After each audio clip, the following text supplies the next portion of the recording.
یہ احرام کیا چیز ہے؟ احرام کی صحیح تعریف تو یہ ہے کہ آپ ان کپڑوں کو پہن لینے کے بعد آپ پہ جو پابندیاں ہوتی ہیں اس کا نام احرام ہے، لیکن عرف عام میں اس لباس کا نام ہی احرام پڑ گیا ہے۔ عورتوں کا احرام بالکل مختصر، چونکہ ان کے سر کے بال غیر محرم کو دکھانا حرام ہے، لہذا ایک کپڑے سے صرف سر کے بالوں کو چھپا دینا یہ ان کا احرام، یہ عورتوں کا بالکل مختصر ایک کپڑے کا احرام۔ لیکن مردوں کے لیے احرام دو پارچوں پر مشتمل ہوتا ہے، ایک نیچے کے جسم کو ڈھانکنے کے لیے، دوسرے اوپر سے ڈھانکنے کے لیے۔ ان دونوں پارچوں کو آپ کی جسامت کے لحاظ سے آپ 1.5 گز 1.25 گز جیسا بھی لے سکتے ہیں، لیکن یہ سلے ہوئے نہ ہو بلکہ بغیر سلے ہوئے دو پارچوں میں آپ کا احرام مشتمل ہوتا ہے۔ احرام کے پہننے کا طریقہ بتانے سے پیشتر آپ کو اس کے پہننے سے پیشتر پہلے آپ غسل کر لیں، اپنے جسم سے غیر ضروری بالوں کو نکال دیں، اور اس کے بعد احرام پہننے کے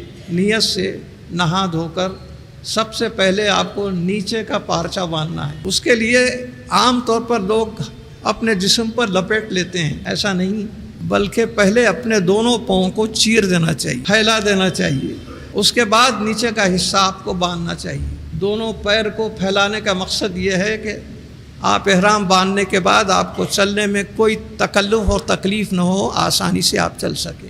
اس میں چھوٹا حصہ ایک طرف اور بڑا حصہ ایک طرف، اس چھوٹے حصے کو آپ بائیں پاؤں کے گھٹنے پر لا لیجئے، اور جو زیادہ چھٹا ہوا ہے اس کو مہریوں کی طرح بنا کر اندر ٹوپ لیجئے۔ سلوائی کی کوئی چیز پہننے کی اجازت نہیں، مگر اس کو سنبھالنے کے لیے سلا ہوا بیلٹ پہننے کا شریعت نے پرمیشن دیا ہے۔ اس کے اوپر یہ بیلٹ کو باندھ لیں گے آپ۔ اس بیلٹ کے اندر کچھ پاکٹس رہتے ہیں جس میں آپ اپنے ضروری چیزیں، اپنے کچھ کاغذات، اپنے کچھ دوائیں، کچھ روپیے پیسے بھی رکھ لے سکتے۔ لہٰذا آپ جیسے ہی یہ باندھ لیں، اس کے بعد جو کچھ بھی اپنے احرام کا حصہ آپ نے اندر ٹوبا تھا اس کو اس کے اوپر آپ کر لینا چاہیے۔ جیسے یہ بیلٹ لگ گیا، اب جو اندر ٹوبے گئے تھے وہ حصے کو آپ اوپر سے اپنے بیلٹ کو چھپا لیجئے۔ یہ نیچے کے حصے کو باندھنے کا طریقہ ہے۔ اب آپ چلنے میں کسی قسم کا کوئی تکلف نہیں ہوگا، کیونکہ باندھنے سے پہلے آپ پیر کو کشادہ کر کے باندھے تھے۔ اس کے بعد دوسرا اوپر کا حصہ ہے، اس میں بھی ایک طرف چھوٹا اور ایک طرف بڑا حصہ جو ہے اس کو دوسرے کاندھے کے اوپر ڈال دیں، پہلے سر پہ ڈھانک کر پہن لے، بڑے حصے کو دوسرے کاندھے پر ڈال لیجئے۔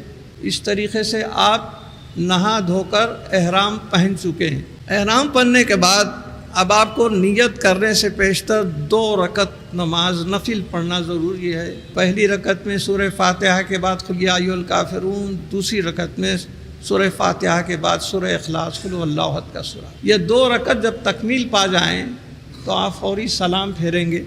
سلام پھیرتے ہی سر کے اوپر کا کپڑا نکال دیجئے اور پہلے نیت کیجئے، اللہم انی ارید العمرۃ فیسرھا لی وتقبلھا منی۔ یہ عربی الفاظ ہیں، آپ چاہیں تو اردو میں بھی نیت کر سکتے ہیں۔ نیت تو دل سے ہوتی ہے، زبان سے الفاظ ادا کرنا مستحب ہے، تو زبان سے آپ یوں بولیے، اے اللہ میں عمرے کی نیت کر رہا ہوں، اس کو آسان کر دے اور قبول فرما۔ بالکل 2-4 الفاظ کے اندر آپ کی نیت ہے۔ نیت ہونے کے ساتھ ہی تلبیہ پڑھنا چاہیے۔ تلبیہ کس کو کہتے ہیں؟ رب العالمین نے آپ کو یاد کیا ہے، حاضری کا آپ اعتراف کرنے کے لیے، شکر ادا کرنے کے لیے۔ احرام باندھنے کے بعد قدم قدم پر آپ تلبیہ پڑھیں گے، جس کو عرفیت میں لبیک بھی کہتے ہیں، اور یہ لبیک آپ کے زبانی یاد رہنا چاہیے۔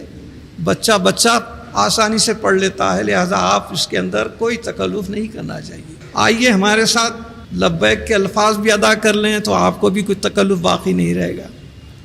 لبیک اللہم لبیک،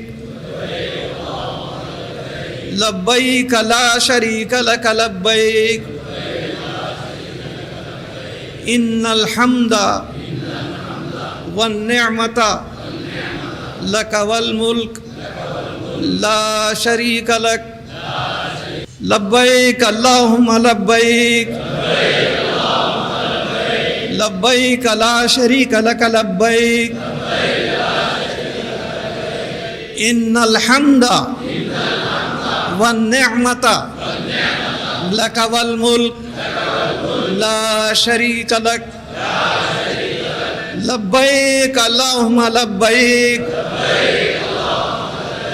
لبیک لا شریک لک لبیک ان الحمد والنعمت لک والملک لا شریک لک۔ مرد حضرات کو دور سے بولنا چاہیے، عورتوں کو آہستہ کہنا چاہیے۔ اصطباء الف ضاد توئے بے الف عین کے معنی یہ ہیں کہ سیدھے ہاتھ کے بغل کے نیچے سے اس کپڑے کو لے کر دوسرے کاندھے پر ڈال دیں، اس کا نام ہے اصطباء۔ جیسے ہی حرم شریف کے مطاف میں آپ داخل ہوتے ہیں، اس حالت میں آ جانا، اور طواف کے 7 چکر کرے تک کسی حالت میں رہنا پڑتا ہے۔ اور دوسری اور ایک چیز جو آپ کے لیے طواف میں استعمال ہوگی وہ ہے رمل۔ دراصل حضور صلی اللہ علیہ وسلم جس وقت تشریف لائے تھے عمرہ کرنے کے لیے، وہاں کے لوگ تان تشنی کر کے سرکار کے بارے میں کہنے لگے کہ ارے یہ تو یثرب سے آئے ہیں، دارالامراض سے آئے ہیں، ان کو طاقت ہی کہاں ہے۔ تو حضور نے صحابہ سے فرمایا کہ تم لوگ 7 چکروں میں سے پہلی 3 چکروں میں رمل کرو۔ رمل کس کو کہتے ہیں؟ دراصل کوئی پہلوان جب اکھاڑے میں آتا ہے تو جس طرح اپنا سینہ تان کر اور چھوٹے چھوٹے قدموں سے داخل ہوتا ہے، حضور نے صحابہ کو اسی کی ہدایت دی، اس کو کہتے ہیں رمل۔